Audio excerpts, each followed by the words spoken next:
দর্শক মানচিত্রের নিয়মিত আয়োজন কথোপকথনে। চলুন শুরুতেই এক নজর চোখ বুলিয়ে নিই আজকের প্রধান হেডলাইনগুলোর দিকে। যুদ্ধে আমেরিকার সবচেয়ে বড় ধাক্কা, ইরানের হামলায় প্রাণ হারালেন একাধিক মার্কিন সেনা। ফাইটার জেট, এয়ারক্রাফট এবং হেলিকপ্টার ধ্বংস হওয়া নিয়ে আমেরিকার বিখ্যাত খবরের কাগজ শেষমেশ কী খবর ছাপল? আমেরিকার কড়া জবাব, টানা অষ্টম রাতে ইরানের উপর হামলা। সেন্টকম জানালো 500-র বেশি মার্কিন সেনা পুরোপুরি প্রস্তুত, যে কোনো মুহূর্তে হতে পারে বড় অপারেশন। এদিকে ইরানের পাল্টা আঘাত, কুয়েতে আমেরিকার দুটো বড় সেনা ঘাঁটিতে আবারও ড্রোন হামলা চালালো ইরান। ওদিকে কুয়েত আবারও ইরানের হামলার নিশানায়। ব্যালিস্টিক মিসাইল আর ড্রোন ধেয়ে আসার পর গোটা দেশে বেজে উঠল সাইরেন। এবং সবশেষে থাকছে আয়াতুল্লাহ মুস্তাফা খামেনি আমেরিকাকে যে সবচেয়ে লেটেস্ট এবং খতরনাক ওয়ার্নিং দিয়েছেন তার বিস্তারিত খবর। তাহলে চলুন এবার বিস্তারিত খবরে যাওয়া যাক। দর্শক বন্ধুরা, আমেরিকার বেশ কয়েকটি ফাইটার জেট, আকাশে তেল ভরার এয়ারক্রাফট, হেলিকপ্টার আর ড্রোন ধ্বংস হয়ে গেছে এবং বেশ কয়েকজন মার্কিন সেনা মারাও গেছেন। এই দাবিগুলো যদি সত্যিই প্রমাণিত হয় তাহলে বর্তমান যুদ্ধে একদিনের মধ্যে আমেরিকার এটা সবচেয়ে বড় সামরিক ক্ষতি হিসাবে ধরা হবে। সবচেয়ে বড় কথা হলো, এই দাবি কোনো সাধারণ সোশ্যাল মিডিয়া অ্যাকাউন্টের নয়। বিশ্বের অন্যতম প্রভাবশালী খবরের কাগজ আমেরিকার ওয়াল স্ট্রিট জার্নাল তাদের রিপোর্টে এই খবরটি ছেপেছে। অর্থাৎ এই প্রথম এমন কোনো রিপোর্ট সামনে এলো যেখানে শুধু মার্কিন সেনার মৃত্যুর কথাই বলা হয়নি, বরং আমেরিকার এয়ার পাওয়ার বা বিমান বাহিনীর যে বড়সড় ক্ষতি হয়েছে সেই কথাও স্বীকার করা হয়েছে। সেনা তো মারা গেছেই, দুজন মার্কিন সেনার মৃত্যুর খবর খোদ আমেরিকার মিলিটারি নিশ্চিত করেছে গতকাল, আমরা জানিয়েছি। তবে fighter jet, helicopter, refuelling aircraft এবং ড্রোনের যে ব্যাপক ক্ষতি হয়েছে সেটা আপাতত রিপোর্ট এবং দাবি হিসাবেই পেশ করা হচ্ছে।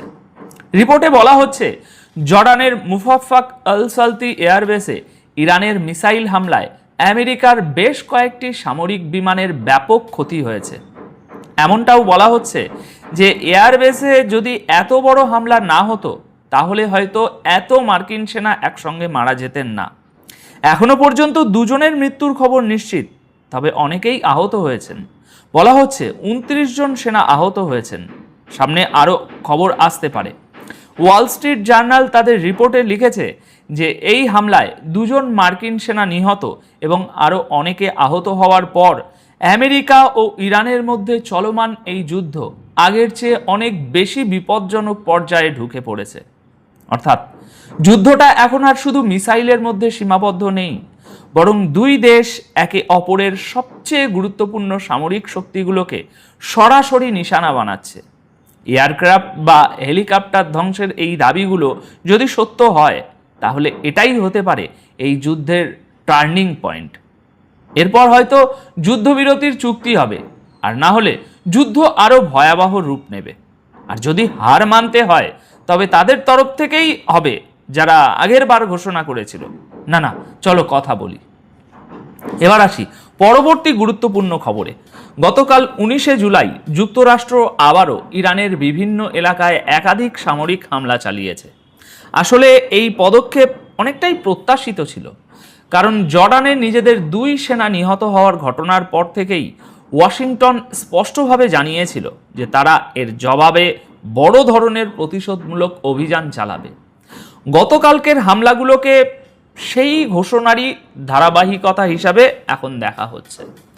মার্কিন সামরিক বাহিনীর সেন্ট্রাল কমান্ড গতকাল 19শে জুলাই একটি ভিডিও প্রকাশ করে জানায় তারা অষ্টম রাতেও ইরানের বিভিন্ন লক্ষ্যবস্তুতে সামরিক অভিযান পরিচালনা করেছে। আর আপনারা যারা আজ সকালেই আমার আগের ভিডিওটি দেখেছেন তারা জানেন সেখানে আমি ইরানের পারমাণবিক স্থাপনায় হামলার বিষয়টি বিস্তারিতভাবে আলোচনা করেছি। আসলে সেই হামলাটিও এই একই সামরিক অভিযানের অংশ ছিল, তবে সেটা ছিল অত্যন্ত গুরুত্বপূর্ণ এবং আলাদা করে বিশ্লেষণ করার মতো একটা ঘটনা। তাই সেটাকে কেন্দ্র করে আমরা সবার আগে আজ সকালে একটা আলাদা ভিডিও প্রকাশ করেছি। এই ভিডিওতে আমরা শুধু সেই হামলার কথা নয়, বরং বাকি গুরুত্বপূর্ণ ঘটনাগুলোও একসঙ্গে বিশ্লেষণ করব, যাতে পুরো পরিস্থিতির একটা সম্পূর্ণ চিত্র আপনাদের সামনে পরিষ্কারভাবে তুলে ধরা যায়। সেন্টকমের মতে মার্কিন সেনা ইরানের সামুদ্রিক নজরদারি সিস্টেম, এয়ার ডিফেন্স সিস্টেমের ঘাঁটি, নৌবাহিনীর সামরিক সক্ষমতা, মিসাইলের গোদাম এবং ড্রোন রাখার জায়গাগুলোকে সরাসরি নিশানা বানিয়েছে। সেন্টকম জানিয়েছে এই হামলাগুলোর মূল উদ্দেশ্য ছিল ইরানের সামরিক শক্তিকে আরও দুর্বল করে দেওয়া। আমেরিকার দাবি, জর্ডানে যে আইআরজিসি ইউনিট মার্কিন সেনাদের উপর হামলা চালিয়েছিল, এই হামলায় তাদেরও নিশানা করা হয়েছে। নিজেদের বিবৃতির শেষে সেন্টকম একটা কড়া বার্তাও দিয়েছে। তারা লিখেছে যে মিডল ইস্টে এই মুহূর্তে আমেরিকার 500-র বেশি ইউনিফর্ম পরিহিত সেনা মোতায়েন রয়েছে, অর্থাৎ তারা ডিউটিতে আছে। তারা পুরোপুরি অ্যালার্ট এবং প্রস্তুত। যে কোনো বড়সড় সামরিক পদক্ষেপের জন্য তারা সবসময় তৈরি। অর্থাৎ আমেরিকা এখনও ইরানে একটা বড় গ্রাউন্ড অপারেশন বা স্থলপথে অভিযানের প্রচ্ছন্ন ইঙ্গিত দিয়ে রাখছে। এবার আসি ইরানের পাল্টা পদক্ষেপের কথায়। আমেরিকার এই সামরিক অভিযানের পর খুব বেশি সময় অপেক্ষা করেনি ইরান। বিভিন্ন আরব দেশে অবস্থিত মার্কিন সেনা ঘাঁটিগুলোকে লক্ষ্য করে পাল্টা হামলার দাবি করেছে তেহরান। 19শে জুলাই ইরানের রাষ্ট্রীয় সংবাদ মাধ্যম ফার্স নিউজ এজেন্সি এই হামলার সঙ্গে সম্পর্কিত বেশ কিছু ছবি ও ভিডিও প্রকাশ করে। ইরানের দাবি, এসব হামলায় একাধিক মার্কিন সামরিক স্থাপনা লক্ষ্যবস্তু হয়েছে। এখন প্রশ্ন হলো, এই হামলাগুলো ঠিক কোথায় হয়েছে, কতটা ক্ষয়ক্ষতি হয়েছে, আর এ বিষয়ে আমেরিকার প্রতিক্রিয়া কি? চলুন সেই বিষয়গুলোই এবার বিস্তারিতভাবে দেখে নেওয়া যাক। দর্শক, ইরানের মেহের নিউজ এজেন্সি জানিয়েছে যে ইরানি ফোর্সেস অপারেশন থান্ডারবোল্টের 16তম ফেজে কুয়েতে থাকা আমেরিকার দুটি অত্যন্ত গুরুত্বপূর্ণ সেনাঘাঁটিকে নিশানা করেছে। এখানে আপনাদের বলে রাখা ভালো, এই অপারেশন থান্ডারবোল্ট হলো ইরানের দেওয়া একটি নাম, যাতে সাধারণ মানুষ বিষয়টি সহজে বুঝতে পারে। ইরান একটি বড় দাবি করেছে যে কুয়েতে আমেরিকার যে ক্যাম্প আরিফজান সামরিক ঘাঁটি রয়েছে, যেখানে তাদের প্রচুর গোলাগুলির গুদাম রয়েছে, সেখানে এবং আপনার আলী আল সালেম এয়ারবেসে মোতায়েন করা আছে পেট্রিয়ট এয়ার ডিফেন্স র্যাডার, সেটাকে ও অন্যান্য সিস্টেমের উপর বিপুল সংখ্যক সুসাইড ড্রোন দিয়ে হামলা চালানো হয়েছে। মেহের নিউজ এজেন্সির মতে আলী আল সালেম এয়ারবেসে মার্কিন সেনাদের জিনিসপত্র এবং শেল্টারগুলোকেও নিশানা করা হয়েছে। ইরানের সেনাবাহিনী তাদের বিবৃতিতে বলেছে যে আমেরিকার তরফ থেকে ইরানের সাধারণ মানুষের এলাকা, ব্রিজ এবং অন্যান্য পরিকাঠামোর উপর যে হামলা করা হয়েছে তার জবাবেই এই পদক্ষেপ নেওয়া হয়েছে। ইরানের দাবি, তাদের সশস্ত্র বাহিনী নিজেদের দেশ, ইতিহাস এবং জনগণের প্রতিরক্ষার জন্য শত্রুর সামনে বুক চিতিয়ে দাঁড়িয়ে আছে। হামলা হলে পাল্টা জবাবও দেয়া হবে। এদিকে কুয়েত এখন ক্রমাগত ইরানের হামলার নিশানায় রয়েছে। গতকাল 19শে জুলাই কুয়েতের সেনাবাহিনী জানায় যে দেশের উপর আবারও ইরানের মিসাইল এবং ড্রোন হামলা চালানো হয়েছিল, যা তারা মোকাবিলা করেছে। এর থেকে স্পষ্ট বোঝা যাচ্ছে একদিনের মধ্যেই কুয়েতকে দুবার নিশানা করেছে ইরান। কুয়েতের সেনাবাহিনী তাদের অফিসিয়াল বিবৃতিতে জানিয়েছে ইরানের ছোড়া ব্যালিস্টিক মিসাইল এবং ড্রোনগুলোকে তাদের এয়ার ডিফেন্স সিস্টেম একদম সফলভাবে আটকে দিয়েছে। সেনাবাহিনী ইরানের এই হামলাকে অপরাধমূলক কাজ হিসাবে আখ্যায়িত করেছে। অন্যদিকে কুয়েতের সরকারি নিউজ এজেন্সি কুনা জানিয়েছে হামলার সময় সাধারণ মানুষকে সতর্ক করার জন্য গোটা দেশে সাইরেন বাজানো হয়েছিল। দর্শক বন্ধুরা, কুয়েত, বাহরাইন, কাতার এরা প্রায় প্রতিদিনই এখন হামলার শিকার হচ্ছে। কিন্তু আশ্চর্যের বিষয় হলো, গত ফেব্রুয়ারি থেকে আজ পর্যন্ত এরা ইরানের উপর একটিবারও পাল্টা হামলা করেনি। কখনো কখনো মনে হয় এরা ভেতরে ভেতরে হয়তো এক হয়ে গেছে। এরাও হয়তো চাইছে যে আমেরিকা এই অঞ্চল থেকে বিদায় নিক। যাই হোক, এবার অন্য খবরে আসি। যুদ্ধের এই সময়ে সারা বিশ্বে নিজেদের খারাপ হতে থাকা ইমেজ বাঁচানোর জন্য ইসরায়েল এখন জলের মতো কোটি কোটি ডলার ওড়াচ্ছে। আমেরিকার ওয়াল স্ট্রিট জার্নাল গতকাল 19শে জুলাই দাবি করেছে যে ইসরায়েল আমেরিকার ভিতরে নিজেদের ভাবমূর্তি উজ্জ্বল করার জন্য প্রায় 5 কোটি ডলারের একটি বিশাল ইনফ্লুয়েন্স ক্যাম্পেইন বা প্রচার অভিযান চালাচ্ছে। রিপোর্টে বলা হয়েছে আমেরিকার লাখ লাখ মানুষের মোবাইলে এআই দিয়ে তৈরি করা মেসেজ পাঠানো হচ্ছে। এই মেসেজগুলো এমা, সাহার, জন এরকম খুব সাধারণ আমেরিকানদের নামে আসছে। মেসেজগুলোতে ফ্রেন্ড ফর পিস বা পার্টনার্স ফর পিসের মতো সংগঠনের নাম ব্যবহার করা হচ্ছে, যাতে সাধারণ মানুষের মনে হয় এগুলো কোনো সাধারণ আমেরিকানদের পাঠানো মেসেজ। ওয়াল স্ট্রিট জার্নালের মতে এই মেসেজগুলোর মূল উদ্দেশ্য হলো ইসরায়েলকে আমেরিকার সবচেয়ে ভরসাযোগ্য এবং গুরুত্বপূর্ণ বন্ধু হিসাবে প্রমাণ করা, পাশাপাশি ইসরায়েলের পক্ষে লেখা আর্টিকেল বা ভিডিওগুলো মানুষের কাছে পৌঁছে দেওয়া। রিপোর্টে বলা হয়েছে এই পুরো প্রচার অভিযানটি চালাচ্ছে ক্লক টাওয়ার এক্স নামের একটি কোম্পানি, যার নেতৃত্বে রয়েছেন ব্র্যাড পার্সকেল। হ্যাঁ, এই ব্র্যাডই হলেন সেই ব্যক্তি যিনি 2016 সালে ডোনাল্ড ট্রাম্পের সফল নির্বাচনী প্রচারের ডিজিটাল সিস্টেম সামলাচ্ছিলেন। 2020 সালের ক্যাম্পেনেও তিনি গুরুত্বপূর্ণ ভূমিকা পালন করেছিলেন। রাজনৈতিক বিশ্লেষকরা এই প্রচারণাকে আমেরিকার ভিতরের বদলাতে থাকা জনমতের সাথেও যুক্ত করে দেখছেন এখন। গাজার যুদ্ধ, তারপর লেবানন, সিরিয়া এবং ইরান পর্যন্ত ছড়িয়ে পড়া এই সামরিক সংঘাতের পর আমেরিকার ভিতরের একটা বড় অংশ এখন প্রশ্ন তুলছে যে এই যুদ্ধগুলোতে আমেরিকার রাজনৈতিক এবং সামরিক সমর্থনের জন্য ঠিক কী মূল্য চোকাতে হচ্ছে। সাধারণ ট্যাক্সদাতাদের টাকা কোথায় খরচ হচ্ছে? এগুলো কি ইসরায়েলের কথায় খরচ করা হচ্ছে? এমতো পরিস্থিতিতে এখন আমেরিকার সাধারণ মানুষের সমর্থন ধরে রাখা ইসরায়েলের জন্য সবচেয়ে বেশি জরুরি হয়ে পড়েছে, কারণ জনগণের চাপ বাড়লে আমেরিকার রাজনীতিতেও তার প্রভাব পড়তে বাধ্য। গাজায় 75,000-এর বেশি ফিলিস্তিনিকে হত্যার অভিযোগের মুখে দাঁড়িয়ে বেঞ্জামিন নেতানিয়াহু এখন তার সরকারের ভাবমূর্তি বাঁচাতে জলের মতো কোটি কোটি ডলার খরচ করছেন। কিন্তু প্রশ্ন তো একটাই, কোটি কোটি ডলার দিয়ে কি রক্তের দাগ ধুয়ে ফেলা যায়?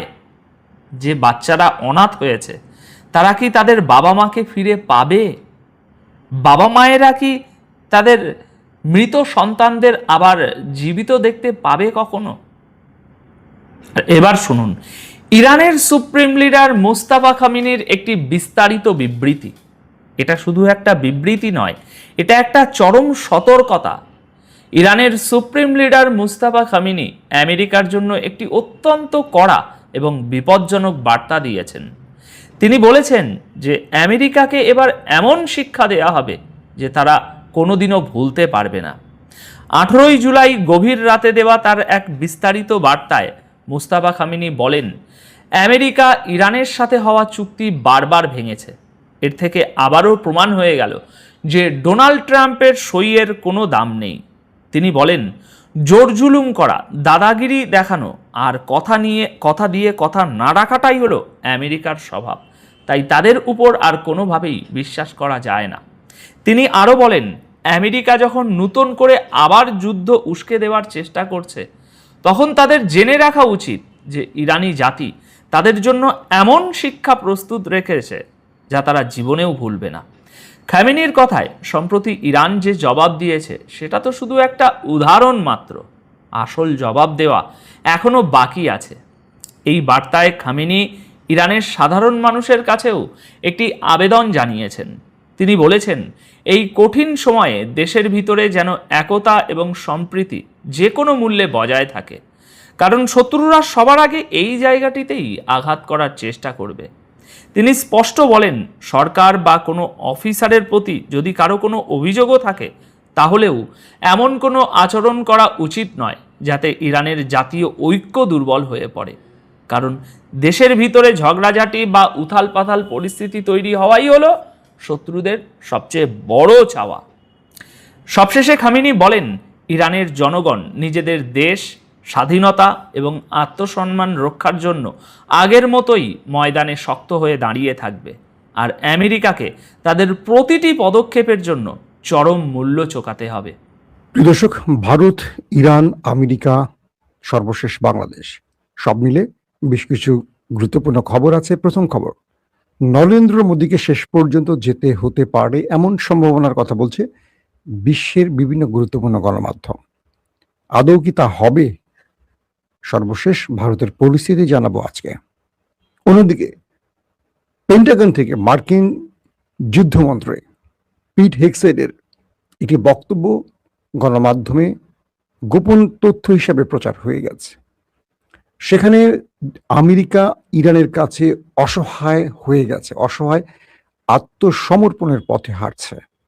ইরান আমেরিকার ব্যাপক ক্ষতি করেছে, যে ক্ষতিগুলোর কিছু তথ্য আজকে জানাবো।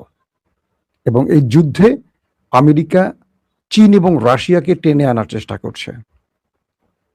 3 নম্বর গুরুত্বপূর্ণ খবর, আমেরিকার আক্রমণের পাল্টা জবাব আবারও ইরান দিয়েছে এবং উভয় পক্ষের মধ্যে হামলা পাল্টা হামলা অব্যাহত আছে। দর্শক, যে তথ্যটি দিয়ে শুরু করতে চাই, বাংলাদেশে যখন ছাত্ররা বৈষম্য বিরোধী আন্দোলন করছিল, তখন শেখ হাসিনা মনে করছিল যে গত 15 বছরে সবকটা আন্দোলন আমি দমিয়ে ফেললাম, হেফাজতের মতো কোটি কোটি মানুষের আন্দোলন আমি লাশ ফেলে রাজপথ রক্তাক্ত করে থামিয়ে দিলাম, বিএনপি জামাতের মতো দলকে শুইয়ে দিলাম, আর এই বাচ্চা বাচ্চা কয়েকটা ছেলে হাসিনার মসনদের কাপন ধরাবে, এটা ইম্পসিবল, সম্ভব নয়। কিন্তু জেনজিরা পলিটিশিয়ানদের মতো না। খুব মন দিয়ে শুনবেন, যারা রাজনীতি করেন তারা কখনো দেশের স্বার্থ চিন্তা করেন না, প্রত্যেকে চিন্তা করেন তার নিজের দল এবং নিজের পকেট। সেটা যেই দলই হোক না কেন, একদম বুকে হাত দিয়ে বললাম, তারা চিন্তা করে নিজ দল এবং নিজের পকেট। কিন্তু জেনজিরা পকেটে চিন্তা করে না, তারা চিন্তা করে আজকের ভবিষ্যৎ, আগামীর ভবিষ্যৎ এবং নিজের সমাজের বা পুরো জাতির ভবিষ্যৎ। হাসিনা জেনজিদের থামাতে গিয়ে ব্যর্থ হয়েছেন এবং এই জেনজির আন্দোলনেই হাসিনাকে বিদায় নিতে হয়েছিল। 2000 মানুষ মেরেও হাসিনা টিকতে পারেনি। সেম ক্যাটাগরি এখন শুরু হয়ে গেছে ভারতে।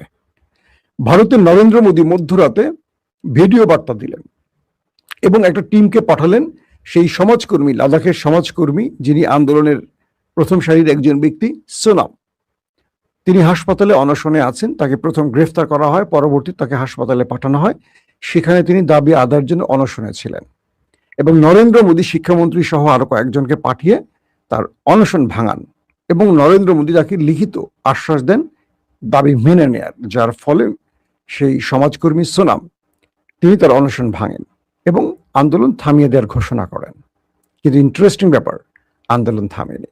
যেমন আমাদের বৈষম্য বিরোধীদের সেই টপ 6 লিডার হাসিনার চাপে পড়ে আন্দোলন থেকে ফিরে গিয়েছিল, কিন্তু হান্নান মাসুদ, রিফাত, সাদিক কায়েম, ফরহাদরা আন্দোলনটাকে কন্টিনিউ করেছিল।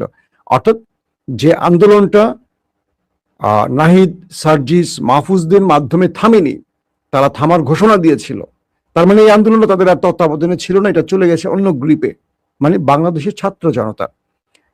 সেই সময় হান্নান মাসুদরা, রিফাতরা, সাদেক কায়েমরা এই আন্দোলনটাকে কন্টিনিউ করে হাসিনার পতন ঘটায়। ঠিক সোনাম নরেন্দ্র মোদীর হয়তো বিশেষ চাপে বা কোনো কারণে অনশন ভাঙেন, কিন্তু তার কথায় আন্দোলন থামে না। এখন দিল্লি থেকে কলকাতা, বেঙ্গালুরু সব জায়গায় ছড়িয়ে পড়েছে এই আন্দোলন। নতুন করে কলকাতা শিয়ালদহ হাজারো মানুষ রাস্তায় নেমেছে। কারা? সব শিক্ষার্থীরা। তারা এখন বলছে যে যদি ধর্মেন্দ্র অর্থাৎ শিক্ষামন্ত্রী পদত্যাগ না করে আমরা নরেন্দ্র মোদীর পদত্যাগের দাবিতে আন্দোলন শুরু করব। কিন্তু দিল্লিতে চলছে অদৃশ্য অনেক খেলা। নরেন্দ্র মোদী ছাত্রদের উপর প্রেশার দিতে পারছেন না, কারণ তিনি বুঝতে পারছেন যে তাকে হটানোর জন্য হয়তো কোনো ডিপ স্টেটের খেলা আছে। ছাত্রদের উপর পুলিশ দিয়ে হামলা করছেন, কিন্তু কোনো লাশ পড়ছে না। আবার এমনও ভিডিও লিক হয়েছে যে ছাত্রদেরকে পুলিশ তুলে নিয়ে যাচ্ছে এবং বলছে যদি তোমরা আন্দোলন থেকে বাড়ি ফিরে না যাও তোমাদের লাইফ হেল করে ফেলবো, তোমাদের তুলে নেব, পকেটে গাঁজা ঢুকিয়ে বা ইয়াবা ঢুকিয়ে তোমাদের মাদক মামলায় ফাঁসিয়ে দেব, জীবন শেষ হয়ে যাবে। সেগুলো জেএনজিরা গোপনে ভিডিও করে আবার সোশ্যাল মিডিয়ায় ছেড়ে দিচ্ছে। বিষয়টা কি?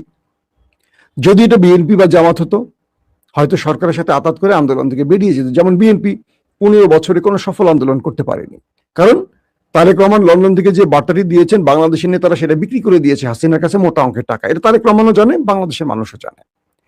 কিন্তু বৈষম্য বিরোধী আন্দোলনটা পুরো কবজায় ছিল জামাত শিবিরের। এটা বিএনপির হাতে আসেনি, তবে বিএনপি মাঠে ছিল, কিন্তু নেপথ্যে কাজ করেছে অদৃশ্য সেই সাদেক কায়েমরা, যারা কারো কাছে আপোষ করবে না। তারা জামাত শিবির হিসেবে আসেনি, তারা এসে ছাত্র হিসাবে। পরবর্তী তাদের পরিচয় আমরা জেনেছি। তারা কোনোভাবে এই আন্দোলনের দিক নির্দেশনা বা আন্দোলনের গতি প্রকৃতি কোনো দলকে ইনভলভ হতে দেয়নি, না জামাতকে না বিএনপিকে। পুরোটা নিয়ন্ত্রণ করছে শিবির। এবং দেখা গেছে কি শেষ পর্যন্ত হাসিনা বিদায় নিয়ে যায়। ঠিক ককরোচ পার্টি ভারতের, সেই ককরোচ পার্টি, তেলাপোকা পার্টি, তারা কি করছে? তারা বলছে যে শিক্ষা সচিবের অপসারণ সমাধান নয়, শিক্ষা মন্ত্রীকে বিদায় নিতে হবে। আপনি আমাকে আশ্বাস দিলেন মধ্যরাতে, মিস্টার মোদীকে বলছেন তারা, যে আপনারা আমাদেরকে যে আশ্বাস দিলেন মধ্যরাতে, এই মধ্যরাতের আশ্বাসে আমাদের চিরা ভিজবে না। আমরা যে দাবিগুলো করছি প্রত্যেকটাকে মেনে আপনি সেটা রাষ্ট্রের কনফার্ম করে আমাদের জানাতে হবে। শিক্ষামন্ত্রী বা নরেন্দ্র মোদী ছাত্রদের প্রতিনিধিকে ডাকলেন তাদের সেই বিলাসবহুল ফ্ল্যাটে, তারা গেলেন না। তারা কি বললেন? যেমন আমাদের বৈষম্য বিরোধী ছেলেদেরকে শেখ হাসিনা ডেকেছেন, তারা যায়নি। তাদের কাছে আরাফাত ছুটে এসেছিল, পলক ছুটে এসেছিল, শিক্ষামন্ত্রী নওফেল ছুটে এসেছিল, তারা যায়নি হাসিনার ডাকে। ঠিক ওখান থেকেই আন্দোলন বিজয়ের গল্প শুরু হয়, যখন যায় না। কারণ ওখানে গেলে যে অফারগুলো করা হয় সেখান থেকে কেউ ফিরে আসতে পারে না, স্বাভাবিক। আপনি একটা মামুলি ছেলে, আপনাকে যদি বলা হয় যে তোমাকে আমি 1000 কোটি টাকা দেবো, আপনি সামলাতে পারবেন? ইহজগতে আপনার 14 গোষ্ঠী 1000 কোটি টাকা দেখছে। হাসিনা তো ক্ষমতা বাঁচাবার জন্য 1000 কোটি টাকা দিবে, আবার 1000 কোটি টাকা পেছন দিকে টান দিয়ে বের করে ফেলবে। বল আগে দিয়ে দিবে, আন্দোলন শেষ, তারপর পিটাইয়া গুম কইরা বিচি ডলার দিয়ে আবার 1000 না 2000 কোটি টাকা বের করে নেবে। এইটাই রাজনীতি।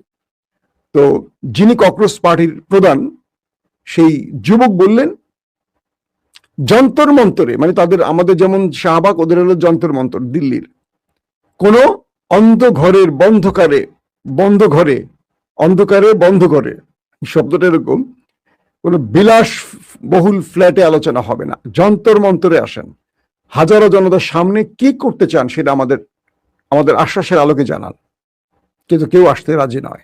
মন্ত্রী সাহেব আসবেন গরমের মধ্যে, আগে বিএনপির রাজপথে ছিল, দেখেন না, একটা বোমা মারলে বা একটা পুলিশ কিছু করলে উঠে পড়ে দৌড়, এখন কেউ রাস্তা নামবে না। দেখেন কজন এমপি তার এলাকায় যায়, খোঁজ নেন যারা এমপি হয়ে গেছে, এমপি হওয়ার আগে কি আশ্বাস দিচ্ছে, এমপি হওয়ার পরে কি করে, বাংলাদেশি দেখেন। তো এই পরিস্থিতির মধ্যে ভারত এখন উত্তপ্ত হয়ে উঠছে এবং নরেন্দ্র মোদীর পদত্যাগের দাবি উঠতেছে। আস্তে আস্তে সারা ভারতে আন্দোলন ছড়িয়ে পড়ছে। আন্দোলন ক্রমান্বয়ে এখন বৃহৎ থেকে আরো বড় হচ্ছে। দর্শক, আমরা ভারতের সংবাদ আপাতত এখানে শেষ করতে চাই, কারণ মধ্যরাতে আরো আপডেট আসবে। আমরা একটু ইরান আমেরিকায় চলে যাই। ইরান আমেরিকার দৃষ্টিতে কি হচ্ছে? পেন্টাগন, মার্কিন যুক্তরাষ্ট্রের যেটা সেনাবাহিনীর মেইন অফিস, কার্যালয়, বাংলাদেশের যেমন ক্যান্টনমেন্ট, তো মার্কিন যুক্তরাষ্ট্রের পেন্টাগন হলো সামরিক বাহিনীর প্রধান সদর দপ্তর। এটার প্রধানকে পিট হেগসেট, তিনি হলেন যুদ্ধমন্ত্রী, প্রতিরক্ষা মন্ত্রী ধরেন। তার একটা বক্তব্য কয়েকটি মার্কিন গণমাধ্যমে প্রচার হচ্ছে রিপোর্ট আকারে। কি বলছে?